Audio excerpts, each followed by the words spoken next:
Well, it used to have everything, didn't it, Dorothy? Yes, it did, yes. But you know, there used to be a pub and a shop and it and chapel, and they used to do church services in schoolroom and had a school.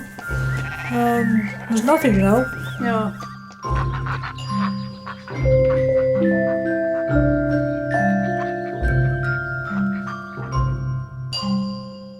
It was happy growing up, different to what it is nowadays, a lot happier growing, you know. Your mother always kept a lot of chickens, didn't she? Yeah. You could go anywhere and do anything, and nobody bothered if you didn't come home at such and such a time, and you know, you just pleased yourself what you did. My dad just kept a couple of 3 cows and a few sheep maybe and things like that. Dorothy's was a bigger farm. Yes, it was a sheep farm. There was 200 acres on the moor. Marjorie, Doris and Alan. We all had our jobs to do. Weren't like they are nowadays. No. I got all work because my mother used to be bad a lot and I had to bake and I hate baking and doing. You had to do everything. Everything was made, homemade stuff. I never tasted bread like your mother's. It was the best bread I ever tasted, but she knew how to make bread.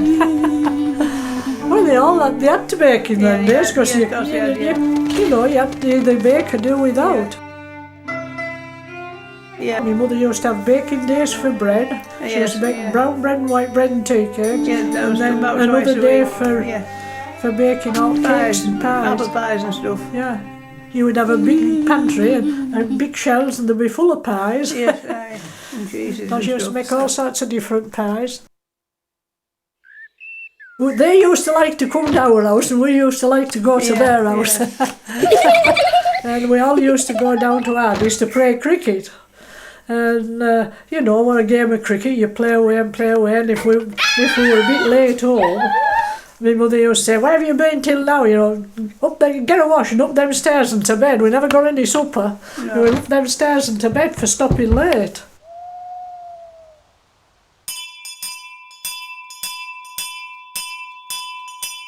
Oh, we had Miss Mercer was our first teacher, wasn't she? Miss Carter was there. And Miss Carter. Yeah. Miss Mercer was in big ones, and Miss Carter in little ones. Yeah.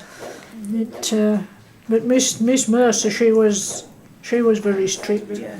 She had a big long stick of Miss Mercer, and I've had stick many a time. I can't remember what I got stick for, but I know I've had it. Yeah. Because it were a right long. She used to stand on that desk, and it were a right twitchy one. Yeah.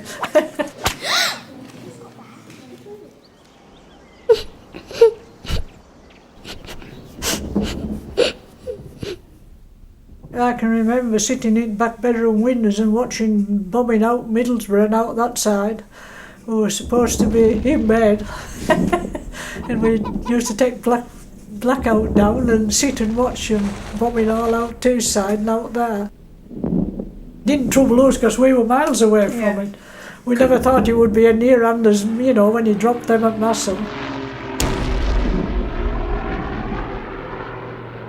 My dad was in TRP and he used to, you know, when bombs dropped at Massam, I can remember him coming in that night and saying, you know, he's dropped some bombs, it's not so far away, it'll be about Massam. And then there was Tom Watkins and his wife, they were killed, they lived in a cottage there, they were killed. And some of the army lot got killed, didn't they? Yeah. They had a big army place there and some of them got killed.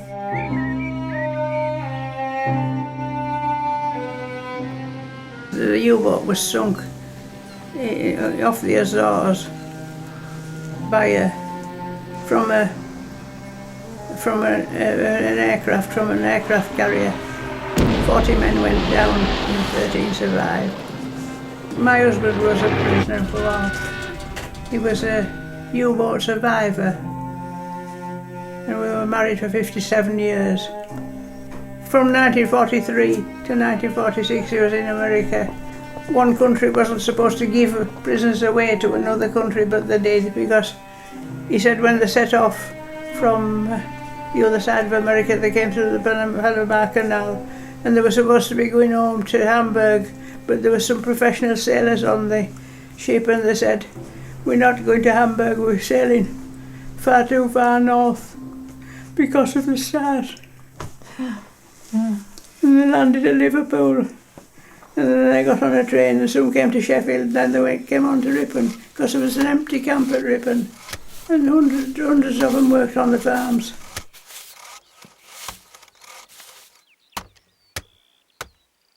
Oh, there was quite a few work round here, wasn't there? Yeah, a lot. Yes, quite a lot. Everybody liked them so much because they were such good workers. Yeah, everybody liked them. Everybody liked them. They never had workers like that in their life. And there was they all were tradesmen, and there was some out of the camp who'd come and kill a few extra pigs on the farm and things like that.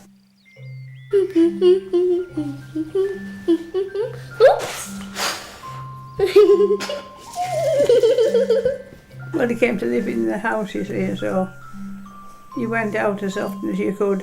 We used to go to places like Fountains Abbey.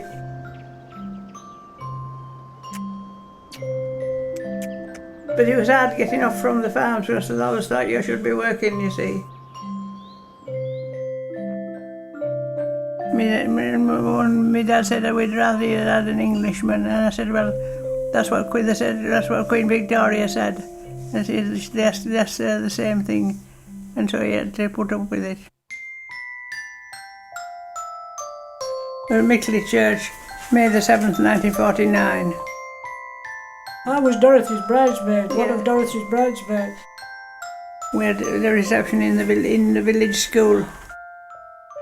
Well, he was very clever. He was an electrical engineer. And before we had electric in the house, we had like a windmill thing, generator. But if it wasn't windy, you didn't have any light, because the windmill wasn't going. Yeah, we lived at home, so we were still working at home. Everybody was working at home. So we lived at home for ever so many years until we got our own place. Willie Kibbert! Willie Kibbert! Willie Kibbert has done a perfect volley. Yes, yes, yahoo! He scored the best goal of the season.